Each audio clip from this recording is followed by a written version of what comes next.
众朋友，大家好，欢迎收看中嘉新闻，我是蔡小军。新闻一开始先带你来看2024台湾文博会首度移师台南，市府文化局就设计了一只超可爱的象仔 Neo 进驻大台南8处景点，掀起了追猫及猫热潮。不过大家就很好奇，为什么吉祥物是猫而不是狗呢？来听听文化局的解说。圆滚滚的猫躺在圆环中间，发出呼噜噜的叫声，模样相当可爱。这只猫叫做行阿喵，是因应今年台湾文博会所设计的 IP， 而且不止影片，现在孔庙、蓝晒图等地方都能见到它的踪影。超可爱，我觉得它的外观跟配色都很可爱。我觉得这只猫超可爱的。然后它设计的方式很符合台南的意象。高达10公尺的可爱行阿喵就这样翘着屁股趴在321巷。这里是台南所策展的雷震地展区，里面除了看台南的历史，从这只猫身上也能看到。但重点来了，为何是猫呢？大航海时代其实很多船，商船上老鼠最多，那就是要找猫来抓老鼠，那其中就是这一款印尼猫，它最会抓老鼠。那它的特色是什么？其实它现在在台湾是比较稀有的特殊种，所以大家都会觉得说，猫本身也是一种如果看到这样的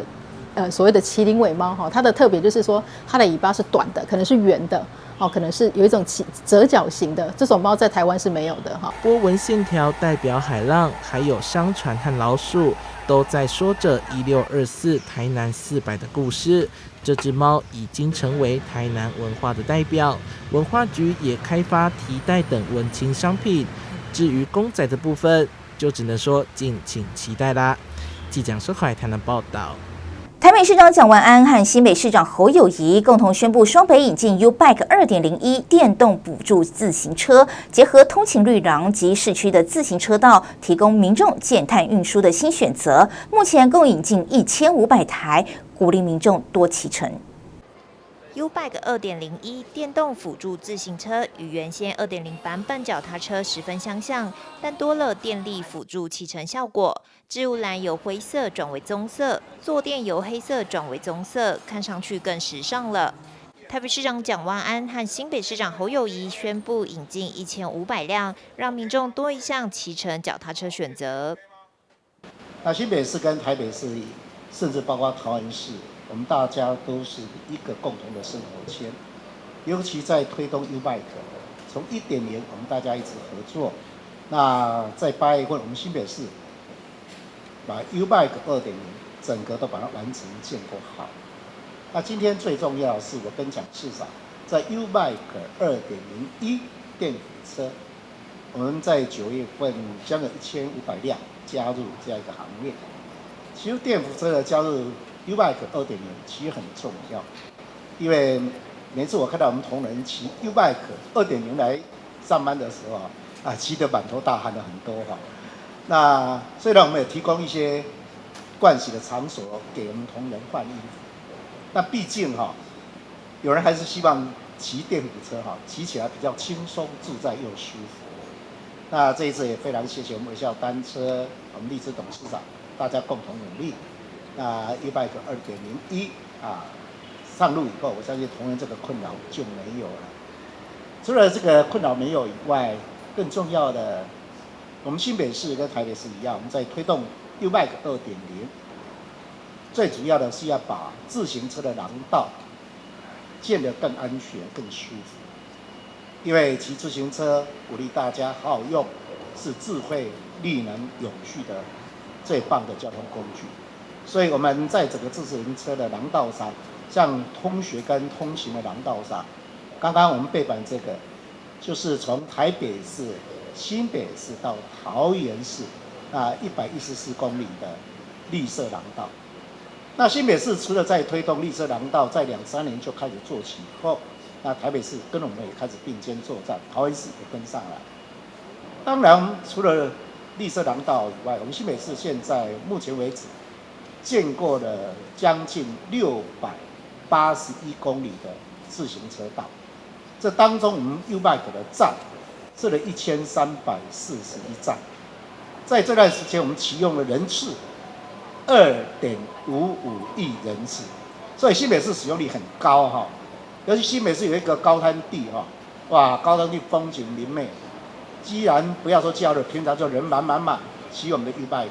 2.0啊，现在真的很棒。所以我们提供一个好的环境，才能够在整个国际的环境在推动减碳、绿能、永续的过程当中，新北市一定会往前走。那台北市跟我们一定并肩作战，更重要，建构北北基桃的生活圈啊，才是我们的目的。所以今天能够来参加2.01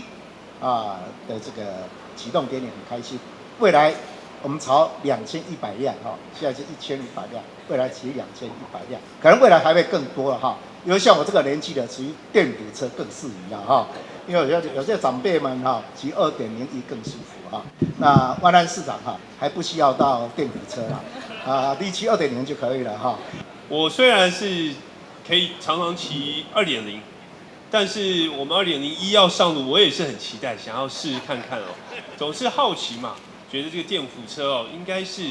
还不止省力啊，骑乘起来啊，享受一下它的速度等等。但最重要，就诚如侯市长所讲，我们希望双北所有市民都可以享受这样便利的绿运输。所以，我们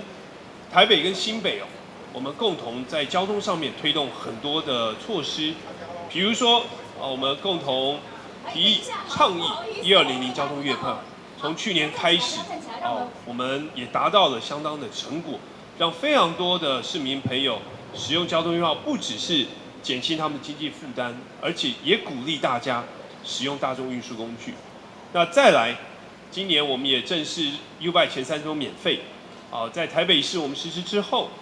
也达到我们预期的目标，也就是累积有22%的使用者，是从过去开车或骑机车转换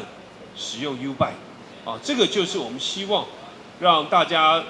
转移使用交通运具的习惯，多多使用 U-Bike 啦，搭乘捷运或公车等等。那另一方面，我们这一次推出2.01，最重要是要让很多也许年长者，或者是要骑乘上坡，或者是要骑乘长距离，可以比较省力。1500辆加上桃园市2月率先导入的车辆，共计可达3000辆。预计115年底可以达到8100辆电动辅助 U-Bike， 增加民众便利性。谢局长也告诉我们其实也非常重视安全，所以未来如果骑乘超过了时速20公里，会切电。我们希望不要超过20公里以上。那二方面也谢谢微笑单车这次提供给我们的2.01车辆，充饱电可以骑乘100公里，所以也谢谢我们有这样子的新车提供给双北的市民使用。那最后，我想我们推出的种种这些鼓励大家多使用绿运输的目的，是希望能够节能减碳，达到净零碳排的目标。那我们会持续的努力，为我们的下一代，打造一个低碳永续的模范城市。同样的，也带给所有市民朋友一个幸福宜居的城市。那再次感谢微笑单车，也谢谢新北市府，然后我们市府的同仁，大家共同努力，能够让今天2.01正式启用。U-Bike 2.01最高时速可以达25公里，比一般自行车的车速快许多。不过得提醒市民朋友，为了安全考量，租借前需投保公共自行车伤害险才可租用。记者温俊台北报道。高雄火车站即将完工，连周边的装置也令人瞩目。像车站前的这一颗大球，因为造型和光线反射的问题，引发了各种讨论。高捷就为了整个球体做了包膜，让整颗球就像是一颗太黑色的铁蛋。高雄车站前方这颗大球就位在九如路的站西和站东路之间，只要路过车站，都会忍不住想要再多瞄几眼。高雄车站前方这个巨型球体，因为过去造型特殊和反光的问题，引发了讨论。为了解决光线反射的问题，目前这颗反光球体变成了一颗太黑铁蛋。因为钢铁的球体相当容易反光，大太阳底下又会吸热，经过的人都可能会被闪光和热气影响到。为了大家的驾驶安全，高雄捷运公司为整个球体做了包膜，现在变成了一颗钛黑色的铁蛋。对比过去光滑的表面，现在反光的强度降低了不少，也减少了吸收的热量。我们在楼上看是不会，应该是有好一点，因为它至少现在不会刺眼。是还好，总比其他像85或者是其他镜面大楼好一点啊。这颗球原本是为了遮蔽杂乱的捷运通风管所设计的，特殊的外观一直都被大家讨论。现在整个球体呈现钛黑色的质感，有民众觉得除了这样比较安全之外，也好看了许多。颜色有改变了，所以你觉得反而更好看，蛮好看的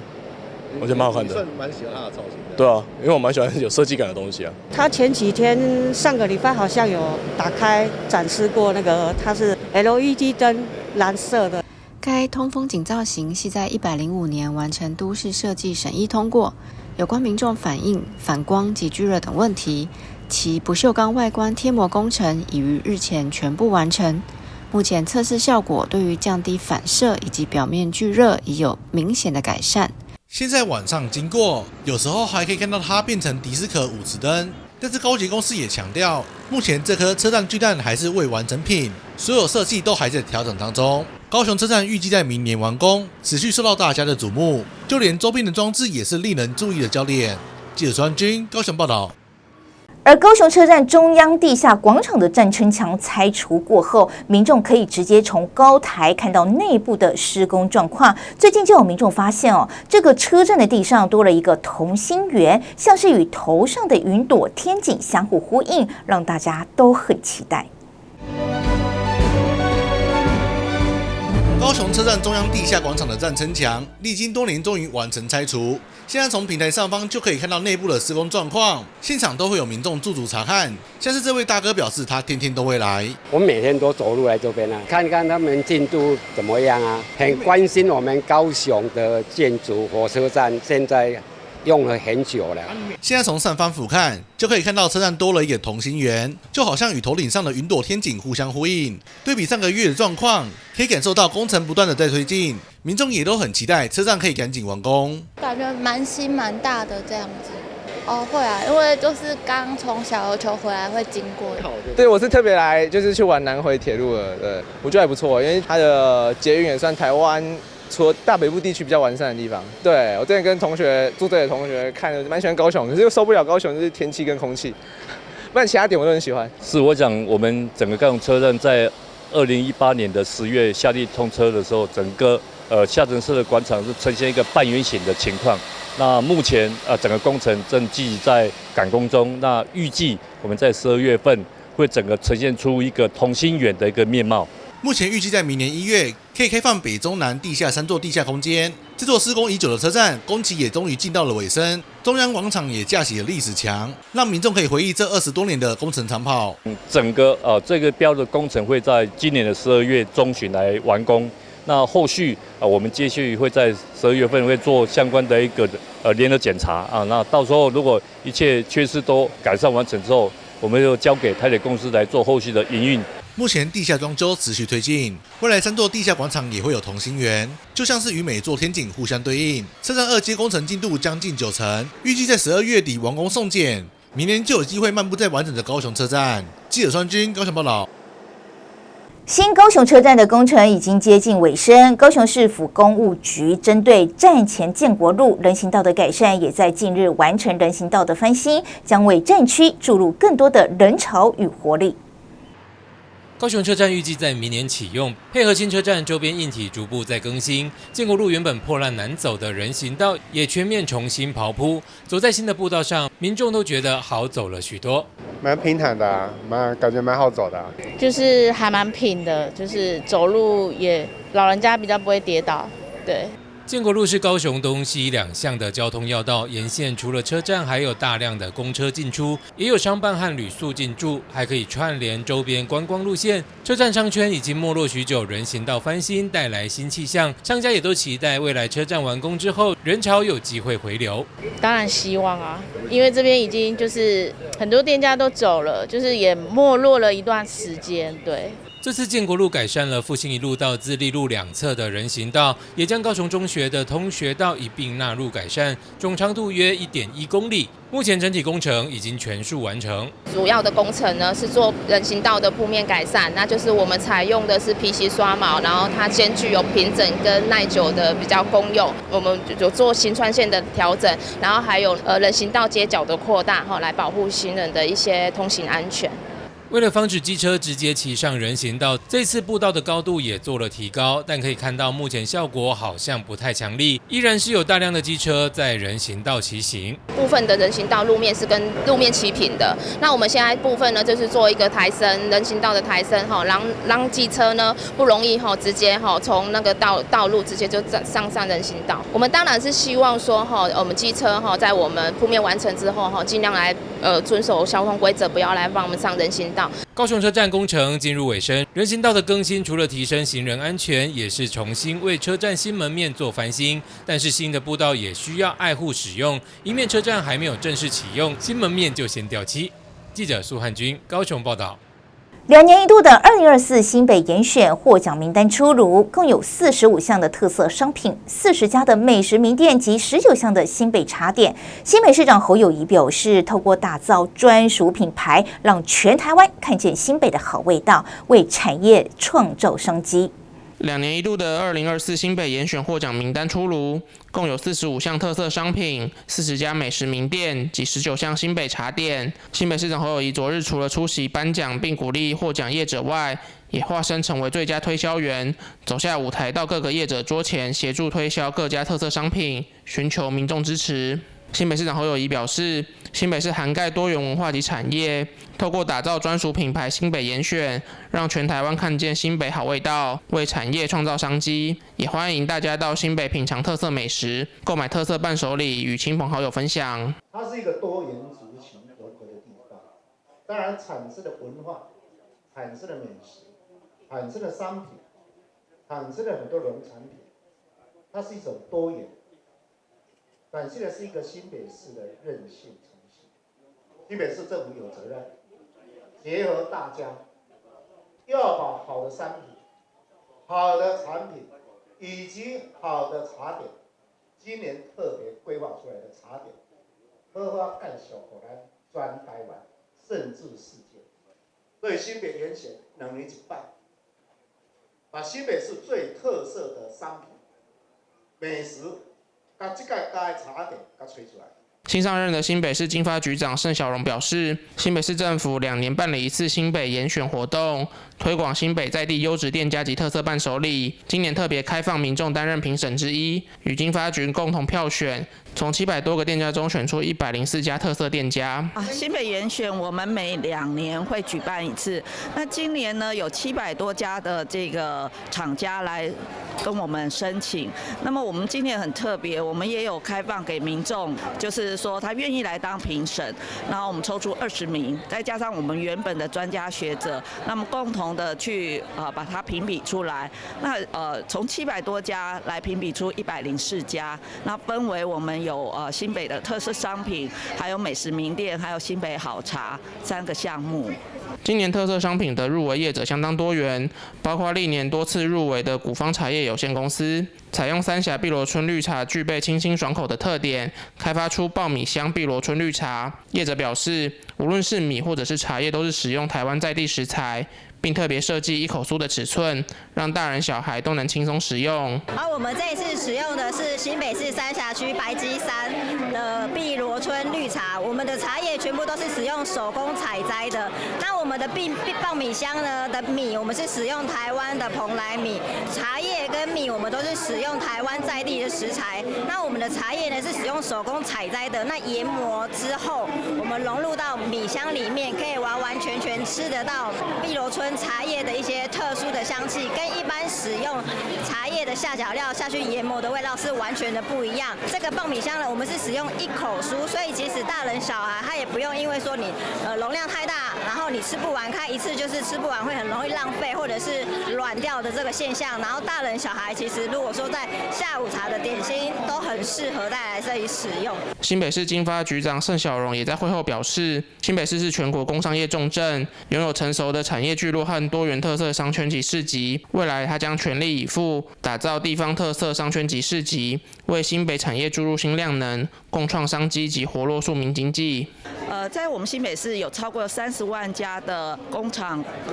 公司行号，那是我们全国最大的，所以我们新北市是我们的工商大市。那在经发局这边的话，我们要去协助企业来发展我们的一个产业部分以外，那我们也有很多的一个特色商圈跟我们的市集，所以庶民经济也是侯市长非常注重的。那经发局当然要肩负起这样的一个产业发展，还有庶民经济的一个部分，来落实侯市长的安居乐业的政策目标。新北市积极帮助在地业者扩展市场，将新北好商品、好味道推广至全台。本次获选名单可至新北市政府经济发展局网站或上活动官网查询。记者肖世宏新北采访报道。近年来，因为进口的牡蛎越来越多，甚至混充台湾牡蛎贩售，让本土的牡蛎养殖面临困境。对此，台南区域会就透过台南市政府农业局与农业部渔业署催生台南科章标。发表会中，还邀请4家饭店的餐饮业者呈现台南科从产地到餐桌的丰富美味。由台南市政府与农业部渔业署和台南市区议会共同推广的台南科推出产地品牌标章。日前于台南福尔摩沙游艇酒店举办台南科品牌标章的发表会，包括市长黄伟哲、立委林俊宪与农业部长陈俊基、区议会代表都到场见证。台南鹅上好食，赞温情不来吃，品质有保证，完成上完福建。政府渔民斗阵行，需要大家来相挺。台南鹅上市，台南鹅上赞。鹅啊，你若无请鱼啊，你较知影对鹅啊，所以在建立这个品牌，用这个品牌建立消费者的信心，变做足重要的。因此呢，感谢各位渔民大家努力，让咱的鹅的品牌会当吼，即摆大多都参与渔民所讲，阮家己饲鹅，家己挂保证，阮负责，这就是上盖好的这个品质，保证的标准。怎么样来让我们的鹅啊能够让我们台湾的消费者更清楚？那第一个部分就是产地端的品牌，你要有品牌才能够让消费者知道，他吃到的是台湾的鹅啊，那他吃到的是台南的鹅啊，特别是台南的鹅啊是一个非常特殊的一个风味。那第二个部分是后端的行销，其实也是结合我们前端的，所以我们在品牌的鹅啊里面，其实我们带了一些所谓的产销履历，或者是追溯的一个系统，就是让消费者有看到这样的一个标章，就有它的一个品质保障。市府推动传统养科产业转型与消费市场的区隔，于今年发行台南科产地品牌标章，现场也有5位科农带来搭配溯源条码或者产销履历的生鲜牡蛎，并搭配4家餐饮业者推出不同风味的科料理。筋冻的手法就是把科，然后用茶鱼高汤做成一个金球的样子，看起来很讨喜，然后吃在嘴巴里面它会融化，会爆开这样。那海鲜呢跟茶鱼高汤本来就是非常的搭配，那我们把两种形态的食材跟料理合在一起，然后呈现出一个科的一个生态。那它下面有垫一些珊瑚的石头啊、壳壳啊、漂流木，然后衍生出一个鹅啊的再生环境。近年来，因为极端气候加上进口牡蛎的冲击，立委林俊宪表示，10年来牡蛎进口从过去不到60吨，到目前4000吨，成长将近70倍。希望台南科产地品牌的标章能方便国人辨识产地的来源，进一步提升商品品牌的价值，增加渔民收益。记者林根台南报道。为了让高中职毕业的特教生在就业前有机会学习专业技能，进行职业试探，市府结合崇右营科技大学，结合办理首届的希望学院，期盼协助特教学生学习一技之长，也减轻家庭的负担。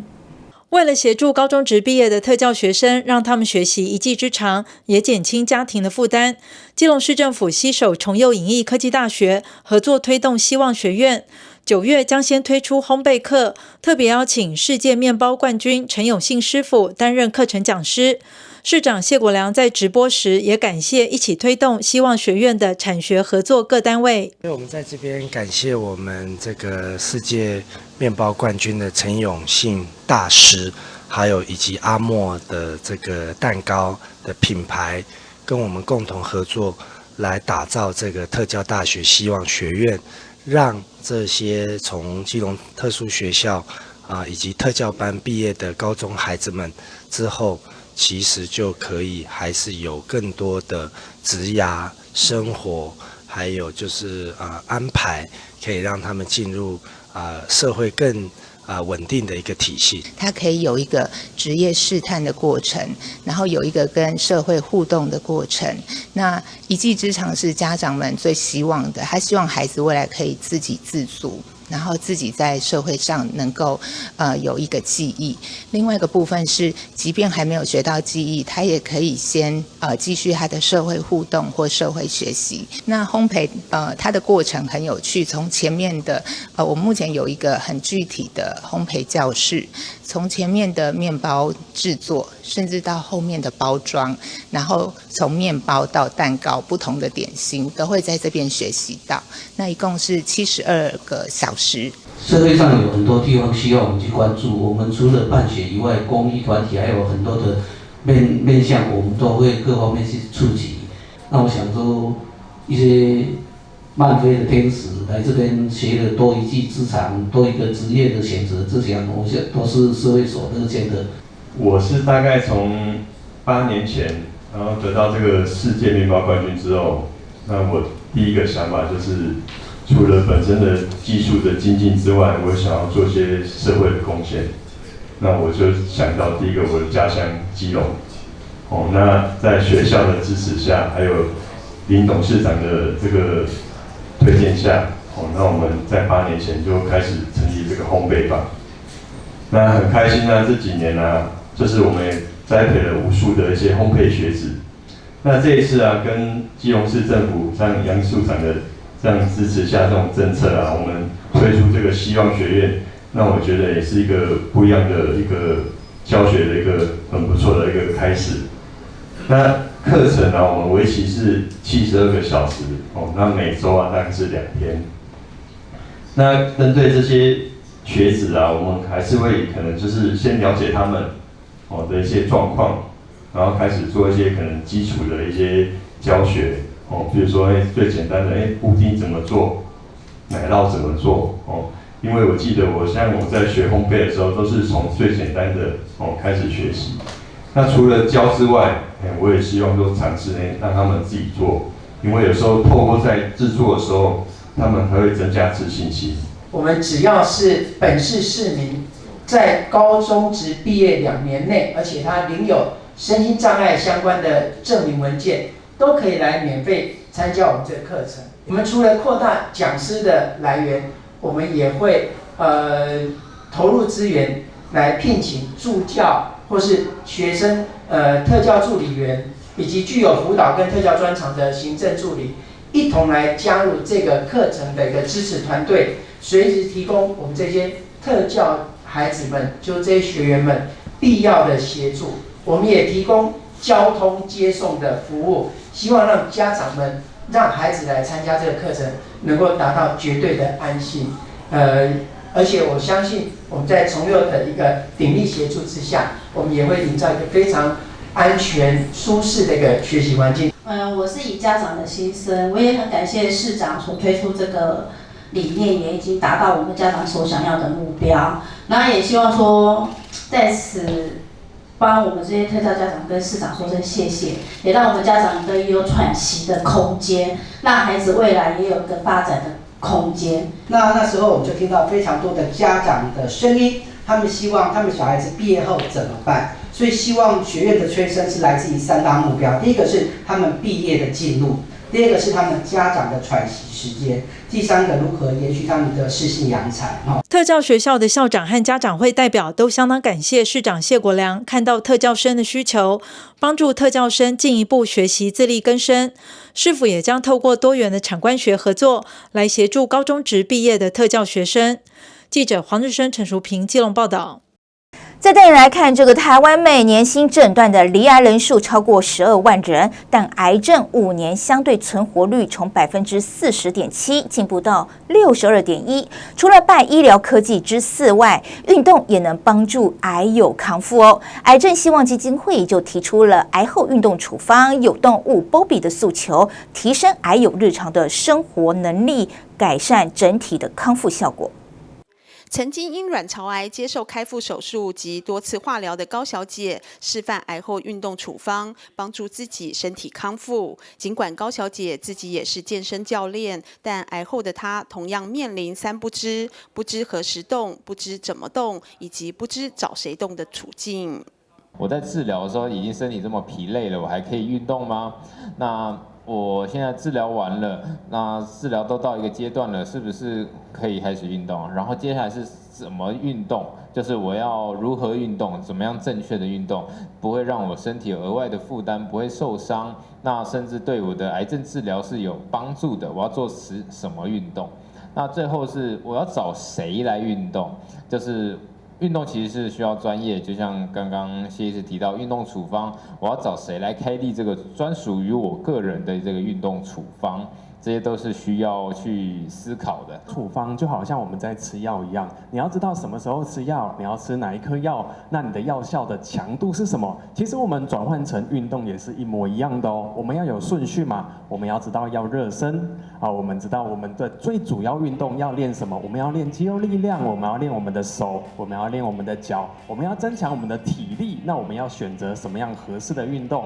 最后不要忘记了，我们一定要再做缓和收操，比如说拉筋这样子。那这样子一个整体的流程，就是一个比较符合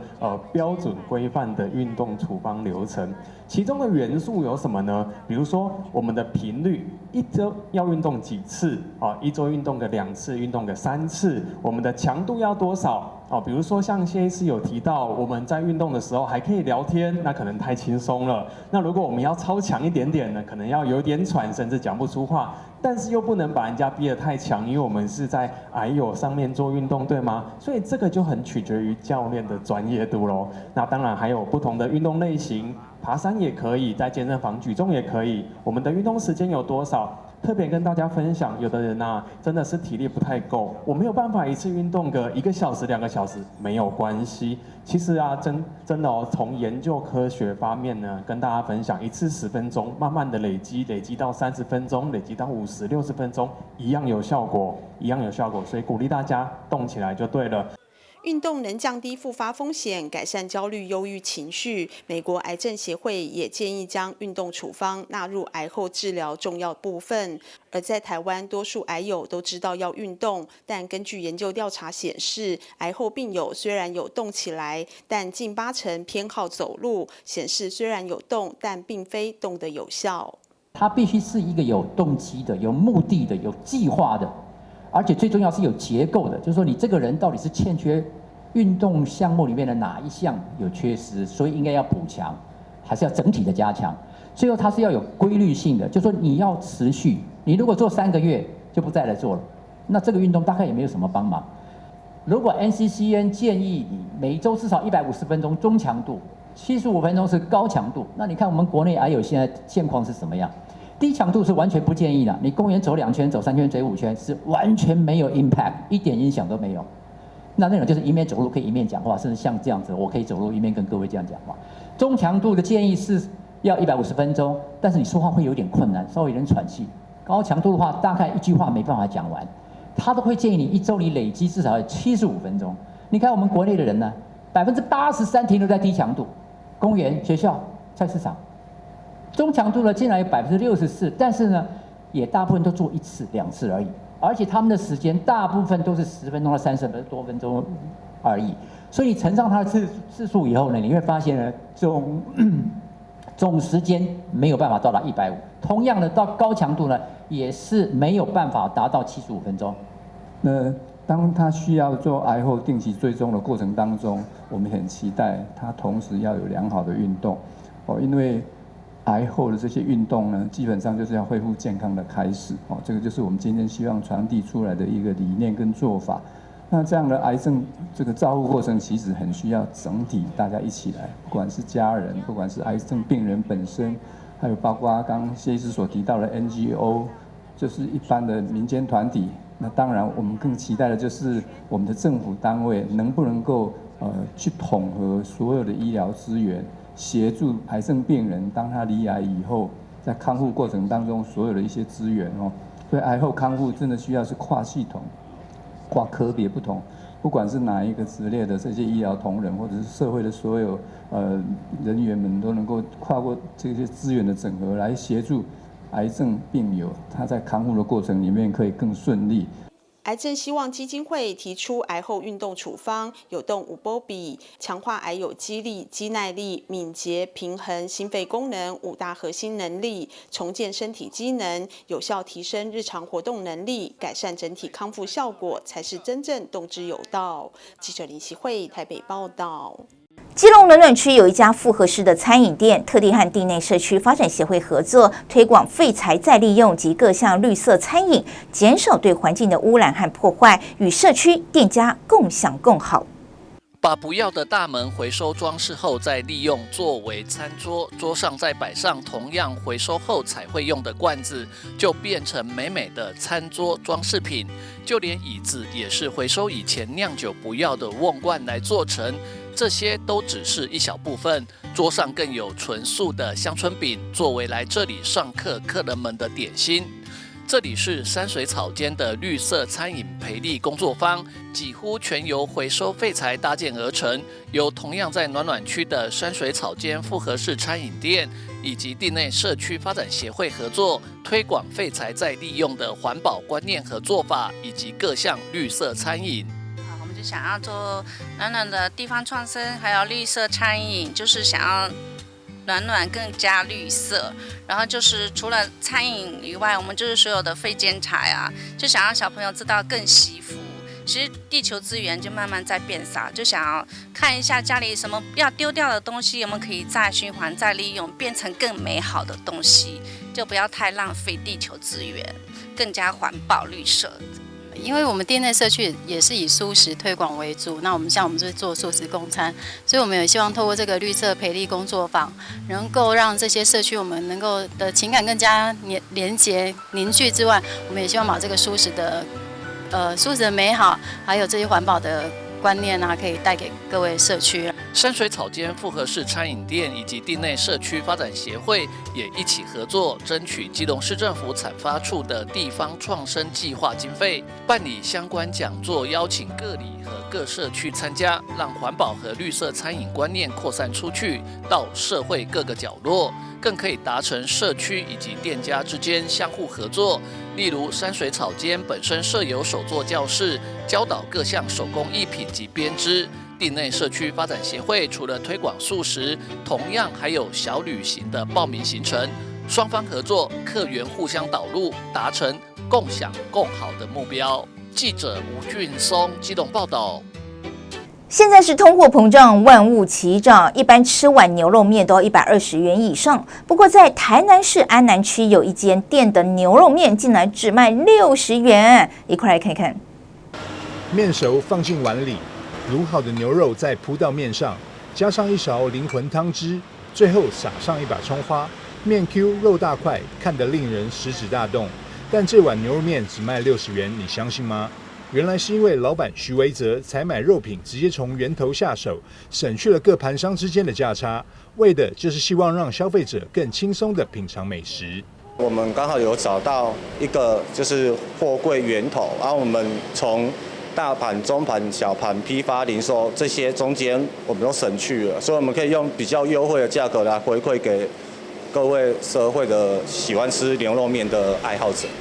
除了便宜，健康美味更是重要。这家牛肉面的汤头所使用的卤包，也是老板徐维泽特地到亲戚家开的中药行选购，而且还很搞刚，先用研磨机磨成粉，再加入高汤中熬煮，所以他们的汤头喝起来有着淡淡的药材香。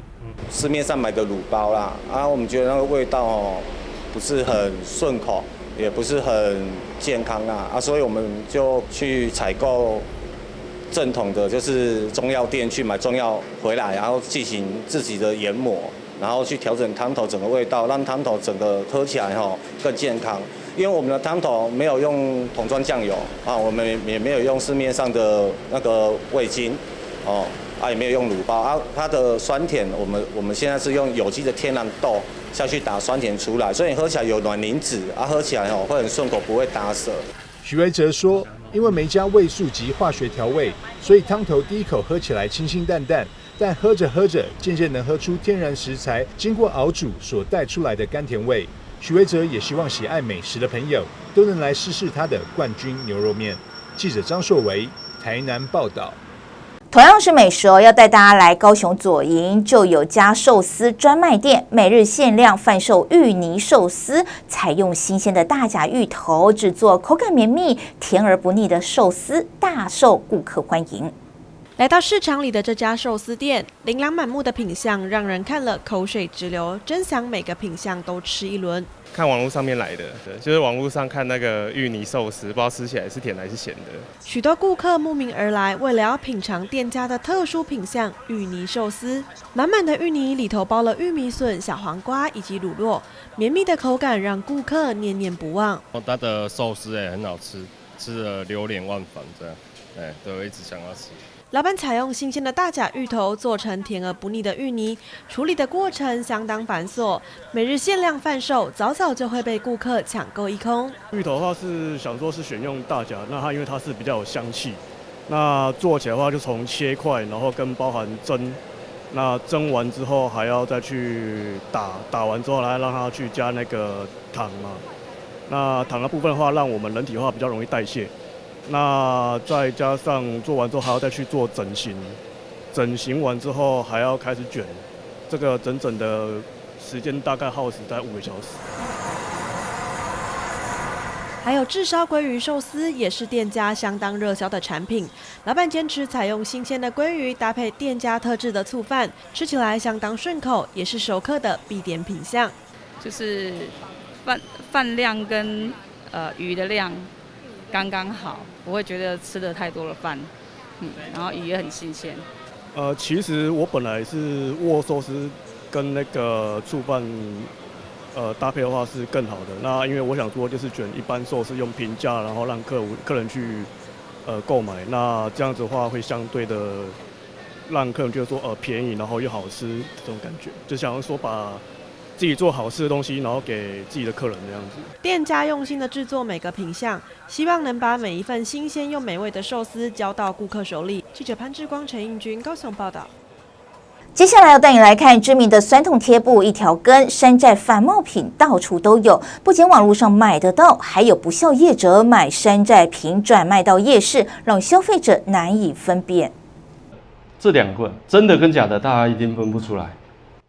一条根红色包装，上面印有金门著名的风师爷，这是许多人这里酸那里酸都会使用的酸痛贴布。不过拿出2个版本的一条根，光是用外观看，确定是台湾原厂制造的吗？这个真的，还有通过 SGS 的认证跟 ISO 好的认证。再来假的，它直接在大陆生产制造包装。连这个包装袋都一模一样，有没有？大家仿的一模一样。然后教大家看哦，它只要打酸痛，这个绝对假的，好，绝对假的，因为台湾没有这个东西。业者实际教你怎么分辨，原来这几年山寨的一条根购物的网站上都有标注是正品，让消费者真的搞不清楚。业者表示，有一些不肖商人直接买进来，然后在各大夜市贩售，这就是伪药。假的呢，在大陆生产制造，他们用的是纯化工化学合成的热熔胶体来产生这个粘度。来服贴在我们皮肤上，你觉得这个不会过敏吗？这个绝对会过敏。然后我们台湾生产的胶体，你注意看它的柔软性，我们是用天然树脂下去做的，它的亲肤性非常的好。一条根在金门知名度相当高，中国市场也非常喜爱。来台湾旅游的中国游客几乎是必买商品。不过一条根在台湾制造，尤其金门产量非常稀少，因此要拥有合格证书才是正品。成分有写一条根，好，在外包装上有标示一条根，这个就真的，好，这个就真的。那你看密密麻麻，它写那么多的成分，因为它要仿冒我们的药品，它也甚至于说把成药都打上去了。但是你看那么多的成分，大家注意看，有没有一条根？绝对没有一条根，那这个一定是假的。业者说，中国山寨的仿冒越来越严重，民众花钱买到假货，贴到皮肤上出现红肿，才发现是假的，钱财损失是小，但伤害身体可就得不偿失。记者黄少明基隆报道。再带你来看，勇气妈咪赵小乔挨了上千针，4次试管失败及16周胎停，最后获得了点点宝宝。她除了写书分享心路历程外，还与眼球先生及送子鸟生殖中心共同创作艺术作品，即日起在桃园市立图书馆展出，希望带给大家温暖与勇气。3、2、1，耶！勇敢妈咪赵小乔与爱上一郎共同策划装置艺术展，跟眼球先生与送子鸟生殖中心共同创作 Forward 1000针的勇气艺术作品，并在日前于桃园市立图书总馆正式开展。作品灵感源自于策展人赵小乔亲身经历的求子之路，也是台湾首座不孕症女性主题艺术品。开展当天，她也带着点点宝宝跟先生刘亮佐出席，希望这个作品可以带给大家勇气与温暖。就是刚开始是因为想要延续我出1000针勇气这本书的这个概念，就觉得怎么样可以继续陪伴，然后不间断。因为其实在求子路上还是有很多女生在这个路上非常的辛苦。那我觉得不只是求子，我觉得在追求梦想的路上，真的就会有很多辛苦跟挫折。所以我觉得如果可以透过我或透过我们家女儿，可以给大家多一点的勇气或温暖或陪伴。所以刚开始只是这样的概念。所以真的很谢谢，就是这次的主办单位，就送子鸟啊、爱上一郎，还有眼球先生，就是大家一起合力的完成这一个那么棒的作品。对，真的很希望大家看到这个，就会觉得说啊，在世界某个角落还有人懂我。Forward 1000针的勇气整体是纯白色的独角兽，但仔细看就会发现，独角兽的鬃毛跟尾巴都是满满的约3000个针筒所组成。远看是希望，近看就会感到惊讶。眼球先生表示，这个作品呈现小乔的心路历程，不仅是最后收获至宝的喜悦，也能看到求子过程的辛苦甚至残酷。独角兽这个形象，相信很多人都已经知道有这个神兽这个造型。那但是我这次特别用纯白的这个颜色，然后去创造这个造型。那其实我想要表达，其实就是这个作品其实它最大的元素就是冲突，就是你看到一个很唯美的造型，但是你近看才发现它身上的这些鬃毛啊，其实都是针筒去造成的。那所以就是一个很纯白、很纯净的意象，配合就是很多人会有点害怕的针筒。那为什么这两个会结合在一起？其实这个作品就是想要说的，其实就是小乔的心情。然后就是在求子路上的很多人，其实他们在这个过程中，其实会有很多不为人知的辛苦，甚至很多残酷的部分是他要独自面对的。不管你是不是在求子路上很辛苦的奋斗着，或者是你在生活中也是一样，就是如果心中有爱跟勇气，相信不管是遇到挫折或辛苦，都可以像这个作品一样，就是还是可以很任性、很勇敢的往前进。Forward 1000针的勇气从即日起到10月31号在桃园市立图书馆展出，未来也会规划到各地巡回展。希望正在求子路上的未来爸爸妈妈们能够亲自来感受一下这件作品想传达的温暖与勇气，也藉由作品能够鼓励并支持所有在这条路上默默付出的人。记者赖伟一投影报道。以上就是今天的中嘉新闻，也欢迎您到中嘉新闻的脸书及 YouTube 按赞，就能及时获得最新的在地新闻。非常感谢您的收看，我是蔡小君，祝您一切平安，我们再会。